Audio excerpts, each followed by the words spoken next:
Hello, everyone, and welcome to another episode of Zareth Prevails, a territory war discussion. Alright, so first I want to talk about my intentions for this series. I'm a little bit hesitant to call it a series in the first place just because it's not necessarily going to be a really consistent thing. The Grand Arena definitely takes my priority, and there are a lot of matches, all kind of really fast in a row. It takes a long time to edit videos for them, so while Grand Arena is going on, I'm probably going to go pretty light on territory war stuff. That being said, I have a lot of ideas about territory wars. I'm the territory war officer for my relatively successful guild at territory war, and there are a lot of kind of counters and ideas that I want to throw out there. I'm not going to be divulging our opponents' different defenses other than just like kind of scrolling down. I'm not going to put the spotlight on any individual guild. I'm not going to share a ton of like top secret counters that a lot of the top guilds have. That's really not the intent here. The intent is just to kind of discuss different counters and what you're looking for and kind of the different approach that you can take while you're playing Grand Arena, or rather territory wars. There's a pretty big difference between the two. I also want to say that I have no idea how this screenshot came into this video, but I'm going to show everyone. This is the work in progress of my potential Django bounty hunters counter. So stay tuned for that. That's going to be ready hopefully by the next Grand Arena. And so a lot of the things I want to discuss in this video are ways to kind of just maximize your roster and really be able to take it to the next level in terms of production and what kinds of things you can bring to the table, squads you can counter with other squads.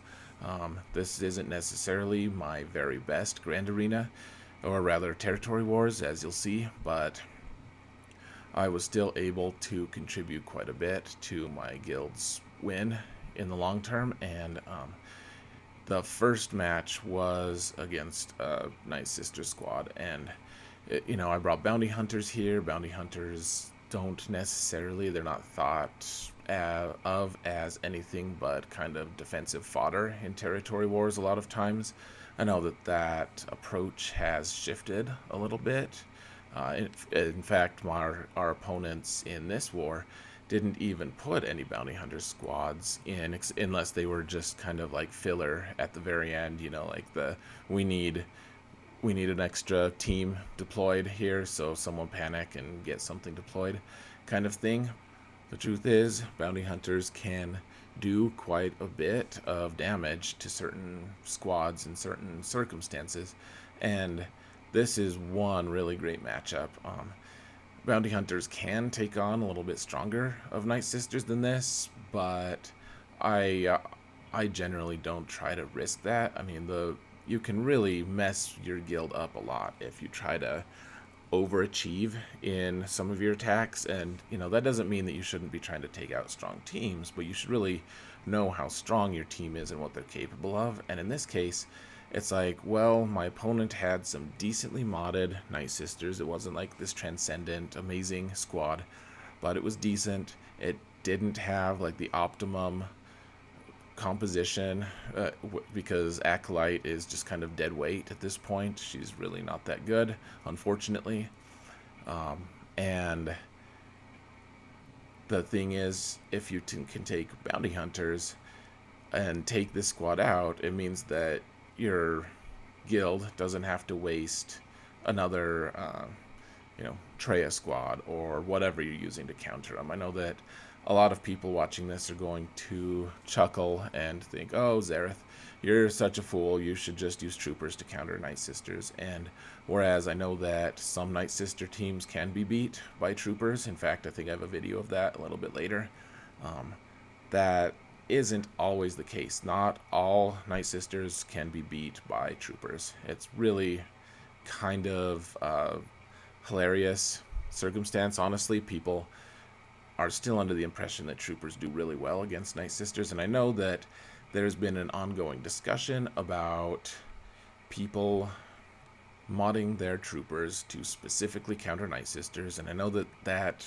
is at least a possibility at this point, so don't get me wrong, I don't think that it's a completely hopeless cause, but I do think that the community at large kind of embraces this false mentality when it comes to countering Night Sisters, in the sense that the high-end Night Sisters teams are going to really give a lot of problems to the even a like Gear 13 Trooper squad. We haven't really seen that many Gear 13 Trooper squads at this point, but I would venture to guess that the matchup doesn't change that much. That being said, I can be proven wrong. We'll see if I eat my words in a few months once people start gearing things like Troopers. But moving on, this was a kind of frustrating match. I saw that one of my guild members had attacked this completely Gear 13, tricked out, ridiculous, crazy droid army with Grievous, and they had left turn meter, which everyone hates. I'm really not going to spend a huge amount of time in this video talking about turn meter and loading turn meter and how awful it is. It is really frustrating. Please don't do it. But anyways, it was loaded turn meter. It had so much offense, so much hitting power, and typically my counter for General Grievous is using Bastila lead, and I got to the match and I thought, well, at least I'll kill B1 because I have a ton of AoEs and assists and all this stuff, and as it turned out, I couldn't even kill B1, but I was able to kill a couple other guys. That squad was absolutely ridiculous. Maybe I could have played it better. I'm not entirely sure, but after that, after I took out those other two, one thing that I think is really interesting about Grievous being on defense is he can really be attritioned away by kind of smaller squads. And here you can see that I'm taking Rogue One. I don't have Baze because he's on defense with my CLS team, but I took Leia so she could do multi-shots and be able to beat B1, and my whole goal here was just to kill either Droideka or B1 if I could. And really, I mean, I'm looking at this and thinking, I don't know if that's super wise. I think General Grievous, I think Grievous, it's pretty obvious that he's going to win this. I don't have much chance to win the match itself, but my goal here was just to take out his helpers because we'd already failed 2 attacks, and after you fail your first 2 attacks, you can attack as many times as you want, and as long as you're not like wasting a lot of teams, then that your guild will eventually need, then you may as well just attack with fodder. The video I just showed, it's so frustrating. I had Droideka down all the way down to almost nothing in terms of life, and Jyn missed, whatever percentage that supposedly is. She missed, and so we didn't even kill 1 toon, and so now I'm like, well, what else do I have that I never use? Just bargain basement characters, Gear 9, Gear 11, whatever. Nothing fancy, and honestly, this might be the last clip. I got kind of frustrated after it. You can see that I accomplished absolutely nothing with this squad, but it really doesn't matter. You may as well try it because you're not actually going to do anything. That was a little dumb of me, actually, to take a shot with Biggs instead of walk out, because then B1 healed Droideka. Anyways, I did manage to bring that Grievous squad down eventually. I used, I think, my Phoenix squad, and maybe that was it. Maybe Phoenix just finished him. But one way or another, I did get that Grievous squad down. I wish I had recorded it. And it's really, the principle is you can drag a Grievous squad down with just kind of role players. You don't necessarily need a meta team. You can out attrition him over time. One really interesting thing that our opponents did in this war was they put Jedi Training Rey on defense quite a bit, and it kind of just baffled me because Jedi Training Rey is still a pretty strong offensive squad, but they're not the best on defense. They're susceptible to all kinds of different counters, and even though they can absolutely blow a lot of teams out of the water while they're on defense, there are just too many counters. I mean, including if you have a faster BB-8 than your opponent, you just beat them almost every time if you use the mirror match. You can just take them out with Jedi Training Rey, and there's not so many teams out there that you need to just like save the offensive capabilities of Jedi Training Rey just in case you run into something bigger and better. It's like you may as well just use her against, in the mirror match. You may as well take her out as fast as you can because you may not even get a chance to use Jedi Training Rey in a later zone. And so that's what I did. One of my guildmates had failed their attack, and I cleaned up the zone, and it's exciting. Let's go see what's in the next zone, of course, and it's an entire zone of Jedi Training Rey, and it was just very interesting. So moving on to the next video. Alright, so moving on to the next zone here. The war has moved on a little bit. The guild has run into Night Sisters zone, which is, that's pretty standard for territory wars. And I saw an opportunity to be able to use troopers here. The thing that I really look for, I mean, gear 12 versus gear 11, that's huge for Night Sisters. The other piece of it was they didn't have the Talzin unique Zeta, and that's a huge, huge part of being able to beat a Night Sisters team with troopers, because as soon as you take someone's health down to under like 50%, 60%, Talzin immediately gets a huge amount of turn meter just right away. And once she gets all their turn meters, she can start putting plague on people. She'll start, really everyone will start feeding turn meter to each other, and the Night Sisters can just really take over the match fast. So whereas with troopers you can kind of just start really fast, and you've killed Daka twice and Zombie, and you've got all this turn meter, and then suddenly Talzin goes and she's able to get plague on everyone, and then Daka goes and stuns one or two guys, and it's just over. The momentum is shifted, and it's just game over. So it's not necessarily the most reliable team to be able to counter Night Sisters. I would never really count on it at this point, but if you are opportunistic and you want to avoid your guild, one of your guild members using an ill-advised team against Night Sisters, maybe you can just take that squad out of the running for people making mistakes. One really interesting thing about our opponents taking a Jedi Training Rey zone was that we have almost zero experience with beating Jedi Training Rey. I don't think I've ever had to face it in Grand Arena on defense, or maybe I have, but I used a meta team because I just had one available or something. And I haven't given it a lot of thought because it really isn't that great of a defensive team. You can use almost any meta team and beat it, but if you want to save all your meta teams, which that's, you want to min-max your territory wars, absolutely, in terms of available squads and squads that you can expand to beat other squads. I really wasn't sure what else countered them besides just using Jedi Training Rey. And so I thought for a while, and it occurred to me that the team that kind of stole the meta from Jedi Rey was Emperor Palpatine. And even though Rey can always beat Palpatine teams, if you're using Palpatine himself, you can absolutely counter Rey. It's not always a sure thing.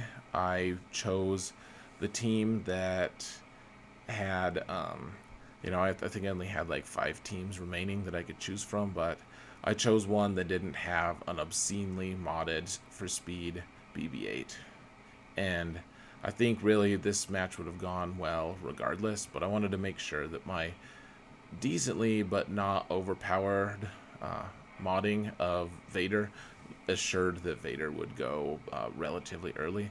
And once you get some debuffs on this team, I mean, you really go to town. And one thing I love about Territory Wars is you don't have to worry about full protection. So you just jump in with Emperor Palpatine, destroy the other team. And the next zone that we faced was a full Geonosian zone. And we're going to see that a lot in upcoming Territory Wars. I think everyone is, just because of the nature of Geonosians. They're just super strong and resilient, and they have a lot to offer, but they are easily countered by Traya. Now, this is one really interesting difference between Grand Arena and Territory Wars is you'll see that I have a full 5-man team here with my Traya squad. In Grand Arena, I'd be trying to weigh, like, should I take 3 guys or should I just take, maybe I could take 2, or should I take 4? Almost never want to take 5 because that's not necessary. But in this case, it doesn't matter. It's Territory Wars. You're going to get at most 20 points or 20 banners regardless of what happens, and you don't have to worry about losing protection as a factor. You just have to worry about beating the enemy squad. And so here, I mean, you just finish them off as fast as you can, and it felt kind of nice. They actually had an extremely quickly modded Geonosian team. I took on the strongest one that was available, so that was pretty cool. I'm looking at my video here, and I don't think I realized that I was still recording actually, but luckily we have another attack coming. I actually didn't think that I had gotten any of my ship's attacks recorded, just because I don't necessarily want to focus on ships on this channel yet. It's kind of a deep rabbit hole to go into, but I apparently did get an attack in here, and I may as well just talk through it. So you want to kind of just look at, you always want to scout what your opponent has, and in this case, making sure that they have 4 out of 4 reinforcements. You can kind of be tricky if you only put 1 reinforcement in. It looks like a really weak squad. GP lies really bad. Like, it can be really misleading, and I almost never look at GP for ships. People are especially bad at it, though. They're like, oh, okay, well, I have a 400 GP squad, I should easily beat a 200 GP squad, when you don't realize all those 200 GP are in the first 3 ships, and you're just completely outgunned at the start of the match. So in this case, this was a pretty safe match. All of my Grand Arena, or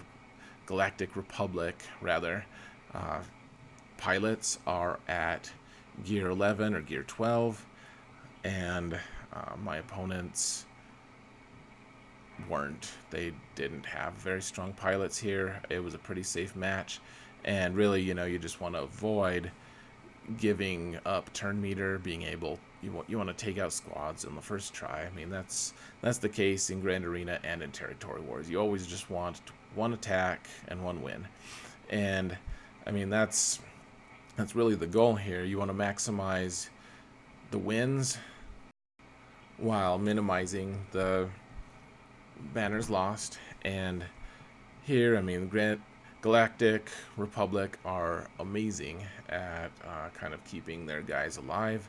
I don't have a huge amount of practice with the squad, just because it's not good enough to pass muster in Arena, and so the only time I really get to use it is when I'm in Territory Wars.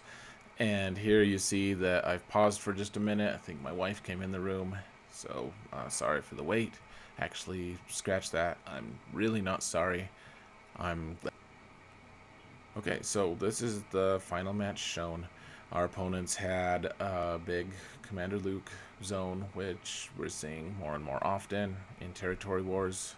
I don't know if that's just happenstance or if that's a strategy that a lot of people have been using, but one counter to Commander Luke, because if you don't have your own Commander Luke, mine is on defense as well, you need to be able to find a way to get through an entire zone and not have it take, hours. So one way you can do that is with Padme. And whereas Padme is good against a lot of different teams, she doesn't necessarily need to be saved for anyone specific. I know that she beats Night Sisters, but in the context of territory wars, you have all kinds of teams that can counter Night Sisters if you need to. You have 49 other guys who presumably can beat a really good Night Sisters team.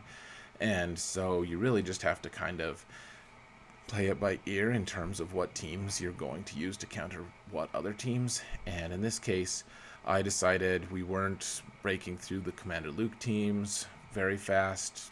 People just didn't really know what to do for whatever reason. You kind of hit those kind of lulls in territory wars at times. And so I took Padme here to be able to just basically take out one of the strong Commander Luke teams. And you see that the Commander Luke team takes a ton of turns because they're inflicting all these debuffs, or they're trying to, and Padme just ignores them, all debuffs, because of her protection ups, and that in turn uses Commander Luke's lead to feed the whole team turn meter. And so your whole team is just getting pummeled the entire match. But over time, you realize that you're almost taking no damage just because they're not able to get through all of your protection up, and Padme just one by one takes out the Commander Luke team. So it's a really strong counter. You can beat Commander Luke easily with Padme. You won't necessarily get full banners in Grand Arena, but you're still going to get a pretty high number of them, especially in territory wars. And one thing I wanted to mention before the end of this video is just how important momentum is in a territory war. If you stall out for long enough, I mean, sometimes it's not the end of the world. People have of different availability levels, of course, and every guild kind of has to deal with that on their own. But if you can be the guy who finds a solution and say, hey, look, Padme, we don't need Padme anymore. We're in one of the back zones. Why don't we just counter Commander Luke with Padme? Then everyone's like, oh yeah, sure, let's do that. You get 4 guys with Padme, and takes out the remaining 5 CLS when you combine it with yourself, and you're able to just move on without a huge hang up, and then you can start taking on the next zone, whatever's behind it.